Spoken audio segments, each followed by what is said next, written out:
shackled by a heavy burden, 'neath the load of guilt and shame. Then the hand of Jesus touched me, and now I am no longer the same. He touched me, oh, He touched me, and the joy that floods my soul. Something happened, and now I know He touched me and made me whole. Hi, my name is Clifton Mendonca, and I'm a deacon for the Archdiocese of Bombay. Very soon I will be ordained a priest as soon as these lockdown restrictions are lifted. But as much as I've been inching closer and closer to my ordination date, I have been moving farther and farther back into time to see where it all began. And for me, a vocation is a series of transformations. The first transformation that I experienced, I remember very vividly, was around about in 2006-2007, as I was preparing for my 12th board exams. I remember my mum coming and telling me, "Would you like to attend a retreat?" So I said no. She said, "You have to attend a retreat for your exams and things like that." So I finally said, "Fine, okay, whatever." Then she told me the retreat is a Konkani retreat. And I said, "I'm absolutely not going because I barely would understand an English retreat, let alone a Konkani retreat." But my mother was very insistent, and I was also desperate to do well in the exams. And so I conceded and I went for that retreat. But that retreat really changed my life. It was a Konkani charismatic retreat. And the one thing, and the most valuable thing I still cherish today, I learned in that retreat, I experienced in that retreat, was that God is not some concept up here in my mind, but He is like a person, a being close to your heart. So God from a concept became a person. And for me, that's very, very, very path-breaking, because I'm a science student. I used to be a science student. And for me, reason and proof, these things were very important. And I did believe before that, but I always wanted to find a proof. That retreat helped me experience God in such a way that since then, no proofs have been necessary and no proofs are ever going to be sufficient. That's the first transformation. When I came back out from that retreat, I joined a youth group. I joined the charismatic group at Orlem as well as the youth group, Konkani youth group. It's very strange for me because I don't speak very good Konkani, at least, and then way back then I used to speak terrible Konkani. But the community there, my own mother, my parents who were part of the group, they motivated me, and I said, let's just give it a try. And I had the most amazing experience in that group. I remember that almost immediately after my retreat, I started experiencing the second transformation of my life. I used to be a very shy kid when I was younger.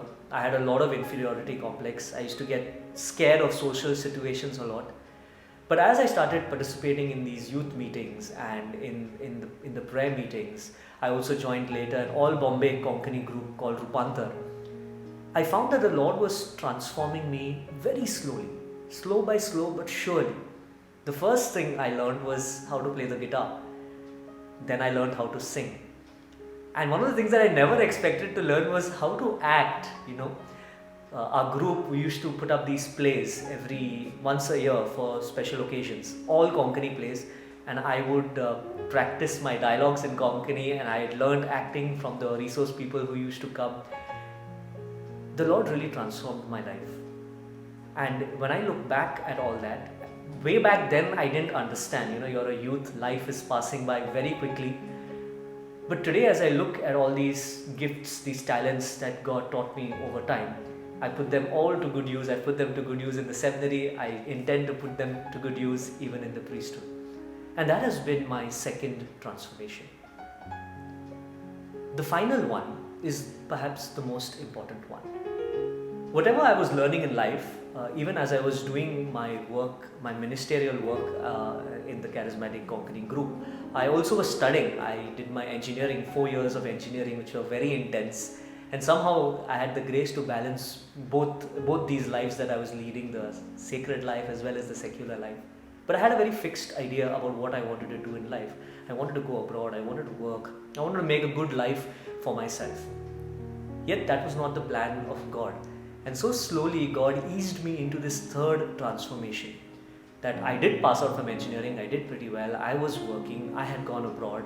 Life was very, very much set. Yet even though I had all of these things, there was a deep emptiness in my heart. There was a deep sense of unsatisfaction. As though that this is not what life is supposed to be. This can't be what my life is all about. Just wake up in the morning, go to work, come back, lead a very self-indulgent life. And I remember coming back to India, and when I came back here, I was looking for a job. I was desperately looking for a job. And I attended another retreat. This was a sort of a growth retreat done by this group that I was part of, this youth group called Rupanta. And it was just a 2.5 day, almost like a recollection, not even a retreat probably. But it was a retreat that absolutely changed my life. I remember that Saturday evening when we started praying. We started at 5 o'clock, and I remember standing and praying there. They were singing songs, there was a period of silence, and there was a reflection, and that whole thing kept repeating for about till 8 o'clock. So that's 3 hours. And in those 3 hours, I was just standing. My legs were transfixed to the ground, my hands were sort of transfixed up there in the air. And I remember not being able to hear anything, but just being somewhere else. Words always define my explanation of what happened, but I do remember the deep, deep silence in my heart. That something or someone really touched me. And this deep stillness. The best thing was, so I'm standing there for 3 hours, okay, and something is happening, and I don't even know, like I see the watch later and I know it's 3 hours, but until then I'm just like, whatever, I'm praying. And then when I open my eyes, I had the strangest experience. You see, when you close your eyes, you get into this mood of prayer. But when I opened my eyes, it's though I could see God everywhere. I could see prayer everywhere. I could see spirituality everywhere. And this experience, which is a very sort of a deep experience of God, lasted for almost that entire night. The next day, it was so weird because when I went back to my room, I remember seeing a white wall, and I was looking at that wall, staring at it, smiling and saying, that is God. That white wall, that is God. It was the strangest experience. But when I came out of it, the signs of priesthood were everywhere. Very subtle signs, but very sure signs that I could not deny. And I spent 6 months discerning that, talking to people, talking to my family, internalizing what the experience actually was, and finally making that leap of faith. After all the proofs, all the signs God gives you, you will never have absolute proof for joining. And I remember God in my heart telling me that at some point I will have to just make the leap of faith and hope that God will manage everything else. So that's my advice to you as well. If God is calling you, whether to the vocation, to a consecrated life, to the religious life, or even a very special vocation in your own personal lives, in the secular world, a particular career, joining a particular ministry, no matter what God is calling you to, you must have the courage to say yes. And I found this strange thing that whatever God is asking you to do is something deep down you yourself want to do as well. God is not asking us something alien to us. It's just that we are a little afraid. And God is a God who is the master at removing all the fears. And so, as I pray for you, that you may fulfill your vocation in your life, I do ask you also to pray for me, that as a priest I may fulfill all that the Lord has planned to do for me. May the Lord bless you, and may the Lord keep you. Peace be with you.